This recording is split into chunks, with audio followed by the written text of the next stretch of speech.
Recientemente una parroquia en New Orleans, en el estado de Luisiana, en Estados Unidos, tuvo una conferencia sobre la importancia de los mártires ugandeses en la historia actual, en el momento actual que estamos viviendo.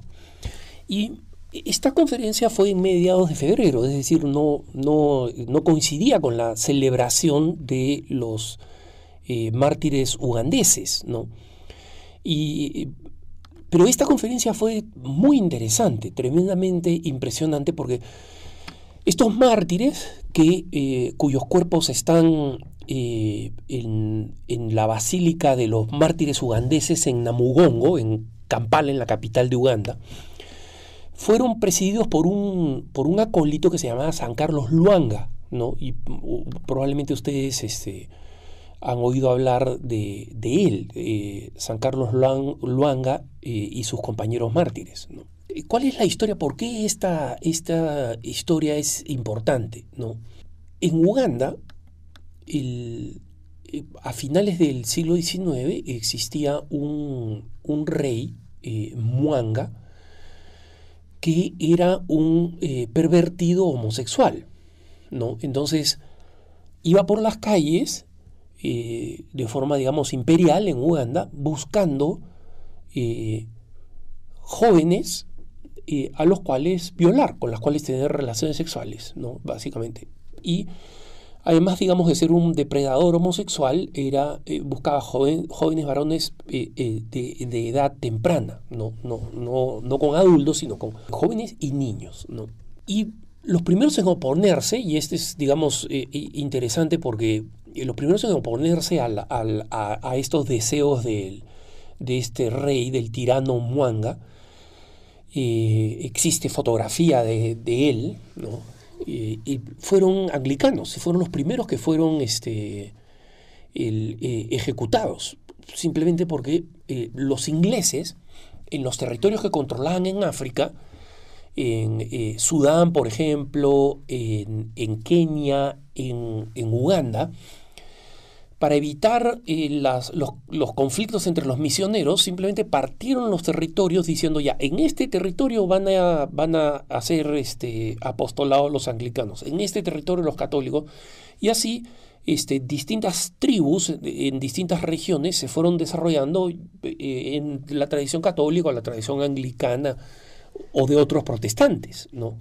Entonces esto todavía, digamos, permanece en África en muchos lugares, en base a esa decisión del Imperio inglés, ¿no? Entonces, en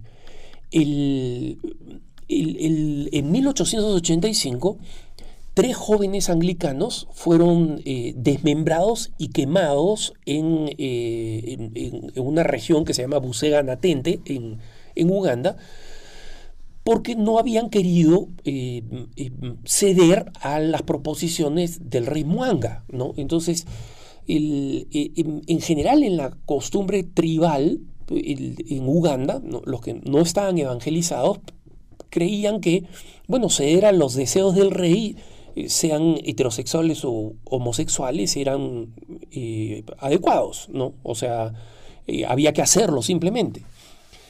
Entonces, Mwanga en realidad masacra a estos primeros jóvenes anglicanos que no quisieron ceder a su pasión y su lujuria, porque quería asustar también a los católicos, ¿no? Finalmente, en esta rabia sexual lujuriosa que duró 2 años, acabó matando a 45 anglicanos y a unos 43 católicos, ¿no? En toda esta campaña, el último de los ejecutados fue el católico Jean-Marie Musei, ¿no? Que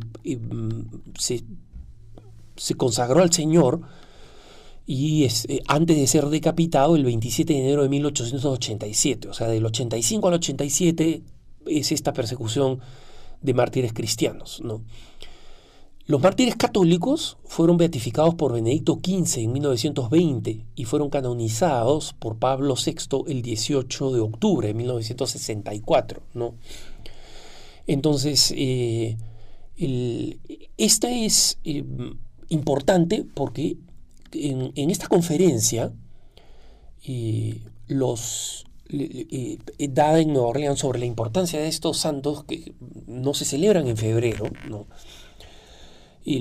San Carlos Luanga, el conferencista quería poner estas cosas en la mesa, ¿no? Diciendo, miren hermanos, la presión del lobby homosexual, incluso al interior de la iglesia, ¿no? O sea, hoy lo tenemos al interior de la iglesia, ¿no? Lo tenemos no solamente en la figura del padre James Martin, el jesuita, ¿no? de Nueva York, que ha escrito su libro Tendiendo un puente, sino de muchos otros homosexuales que han, entre comillas, salido del closet y dicen ser católicos, como New Ways Ministry, por ejemplo, que son básicamente organizaciones que dicen que la iglesia tiene que ceder en el tema homosexual y tiene que ceder como debieron haber cedido Carlos Luanga a las proposiciones de este rey pervertido Mwanga, ¿no? Y como sobre este tema ya hay gente que ha dado la vida, ¿no? Ya hay gente que, como Mwanga, ¿no? ha sido capaz de presionar simplemente para imponer su propio apetito sexual, su propia lujuria. Y hoy en día la iglesia se ve sometida a esa misma presión, ¿no? Hoy en día se llama homófobo o transfobo a las personas que simplemente creemos que las enseñanzas de la iglesia siguen siendo las mismas, ¿no? Es decir, que las enseñanzas de la iglesia siguen diciendo que el sexo homosexual no es natural ni es aceptable, que es intrínsecamente perverso, ¿no?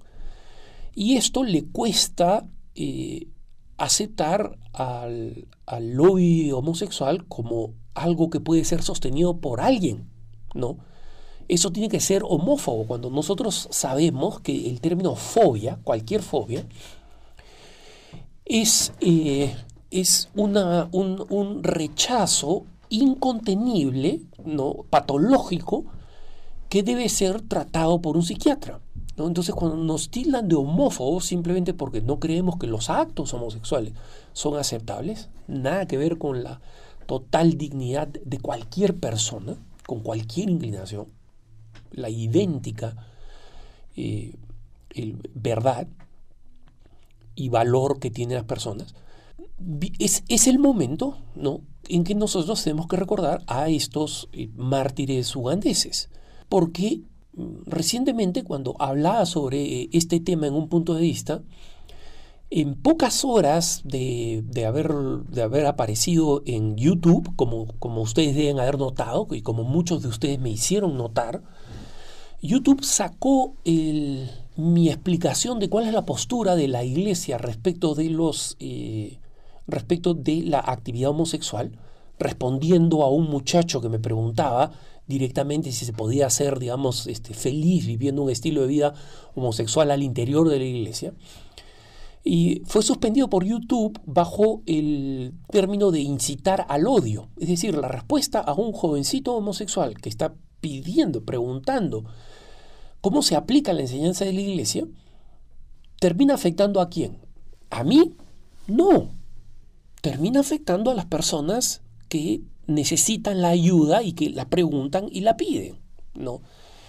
Entonces, esta maquinaria donde las grandes redes sociales comienzan a censurar estas ideas porque simplemente por la presión del establishment homosexual supuestamente incitan al odio, nosotros estamos viendo una situación que este conferencista en Nueva Orleans, en el estado de Luisiana, señalaba como, miren, no es algo nuevo, todos hemos pasado por esto. Y esto nos hace reflexionar sobre cuál es el sentido del verdadero amor. Esta conferencia fue organizada para que coincidiera con un sábado, al día siguiente del día de San Valentín, donde se celebra el Día de los Enamorados, y cada vez más se celebra entre comillas, todas las formas de amor. Y este conferencista quería decir, hermanos, tenemos a alguien que nos ha precedido en el cielo, y son Carlos Luanga y sus compañeros mártires, ¿no? Mwanga primero consideró que de su reino había que eliminar a todos los cristianos, simplemente porque se oponían a su poder. Y por eso inicialmente lo trató de hacer a través de edictos públicos, ¿no? Políticos, y luego recurrió a la persecución, ¿no? Y había un seminarista católico, José Mkasa, que era amigo de Mwanga, ¿no? Y le dijo, mira, como el profeta Natán, que le hizo reflexionar a David, que era un rey asesino, cuando hizo matar a Urías, porque simplemente la lujuria le llevó a David a desear la esposa de Urías, ¿no? Él le dijo, tú te tienes que arrepentir y yo tengo que hacer como Natán y decirte que eres un rey asesino, ¿no? Y Mwanga, el rey, lo pensó unos días y su respuesta fue matar a su amigo, José Mkasa, decapitándolo y quemándolo, ¿no? El Mkasa, cuando iba a ser decapitado, dijo, perdono de corazón al rey y pido por su alma, ¿no?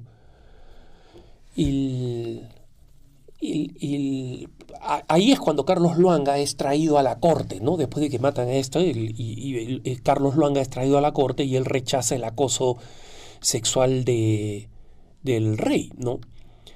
Y Carlos Luanga fue precisamente el que llevó al rey a decir, ¿sabes qué? Quiero saber quiénes son todos los cristianos en mi corte, ¿no? Una corte amplia. Y los mandó matar, ¿no? Entonces, hoy Uganda es un país mayoritariamente cristiano y celebra a estos mártires, que el mismo San Juan Pablo II en 1993 dijo, es un ejemplo de la resistencia cristiana, no solamente católica, sino también anglicana, protestante, contra lo que hoy en día podría ser la ideología de género, ¿no? Lo único que es paradójico es que ahora para los anglicanos un homosexual activo pueda ser obispo dentro de su propia iglesia, algo que no puede ser y que no aceptamos en la Iglesia Católica. Pero por lo menos esto nos da una idea de la batalla en la que estamos y que tenemos santos patronos en el cielo que han conocido esta batalla y que tiene que seguirnos dando infinita caridad, como la que tuvieron los mártires, infinita caridad y perdón, pero también absoluta valentía. Que tengas un buen día.